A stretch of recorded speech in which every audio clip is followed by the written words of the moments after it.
நாம தான் 7வது முறையும் ஆட்சி அமைக்க போறோம். நம்ம எதிரிகள் உட்பட யாருக்கு இந்த சந்தேகம் கிடையாது. தமிழ்நாடு தான் சூப்பர் ஸ்டார், தமிழ்நாடு தான் சூப்பர் ஸ்டார் ஸ்டேட். பாஜகவுடைய கிளை செயலாளராக மாறி இருக்கிறார் எதிர்க்கட்சி தலைவர் பழனிசாமி. எடப்பாடி பழனிசாமி இப்ப முழுசா என்டிஏ பழனிசாமியாக மாறி இருக்கிறார். நானும் ரவுடி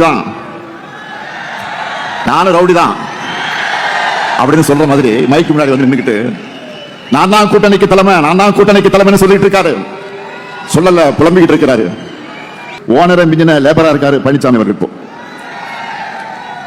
அவங்க கூட்டணியில் இருக்க டிசைனை பாருங்க, கூட்டணியில் இருக்க டிசைனை பாருங்க. அம்மையார் ஜெயலலிதாவுடைய மரணத்துக்கு பிறகு முதல்ல சசிகலா அவர்களை முதலமைச்சராக்க நினைச்சாங்க.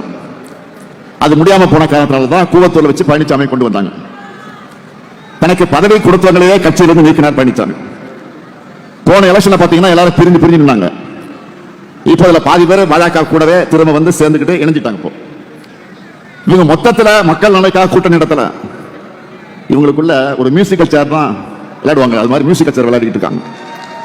இப்ப அடிமைகளும் துரோகிகளும் எதிரிகளும் கூட சேர்ந்துக்கிட்டு ஒட்டுமொத்த மாநிலத்தோட சுயமரியாதை அடகு வைக்க முயற்சி பண்றாங்க.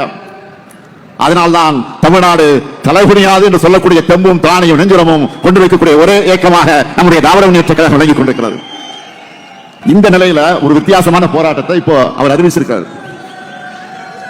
பாஜக அரசு கொண்டு வந்திருக்கக்கூடிய 125 நாள் வேலை திட்டத்தை நாம தடுக்கிறோமா, அதுக்காக போராட்டணும்.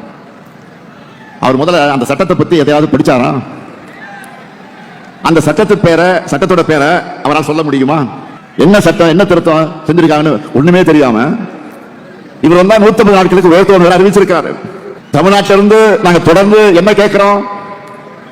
எங்களுக்கு நியாயமா சேர வேண்டிய கல்வி நிதியை கொடுங்க, மெட்ரோ நிதியை கொடுங்க, பேரிடர் நிவாரண நிதியை கொடுங்க, ஜல் ஜீவன் திட்டத்துக்கான நிதியை கொடுங்க, புதிய ரயில் திட்டங்களை கொடுங்க, ஓசூர் விமான நிலையத்துக்கு அனுமதி கொடுங்க, வரி வருவாய 50% கொடுங்க, நீட்ல இருந்து விலக்கு கொடுங்க, மதுரை எய்ம்ஸ் மருத்துவமனை கட்டி கொடுங்க, தொகுதி மறுவரையில் தமிழ்நாட்டுடைய தொகுதி அளவு குறைக்கப்படாது நாடாளுமன்றத்தில் வாக்கு கொடுங்க, கீழடி அறிக்கை கொடுங்க. இதெல்லாம் தான் நாங்க கொடுக்கிற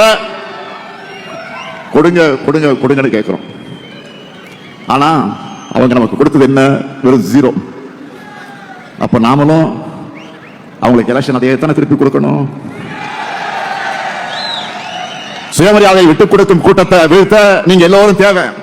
உங்களை போன்ற உடனிருப்புகள் எண்ணிக்கை அதிகமானா 1 நூற்றாண்டு மட்டுமல்ல, இன்னும் பல நூற்றாண்டு காலத்திற்கு திராவிட முன்னேற்ற கழகத்தை எந்த கொம்பனாலும் தொட்டு கூட பார்க்க முடியாது. உழைப்பாளர் கழகத்தை மாநிலத்தை உயர்த்துங்க. அடுத்து வெற்றி மாநாட்டில் மீண்டும் சந்திப்போம். தமிழ்நாடா என்டிஏவா என்ற ஜனநாயக போர்ல நாம் வெல்வோம் ஒன்றாக. நன்றி, வணக்கம்.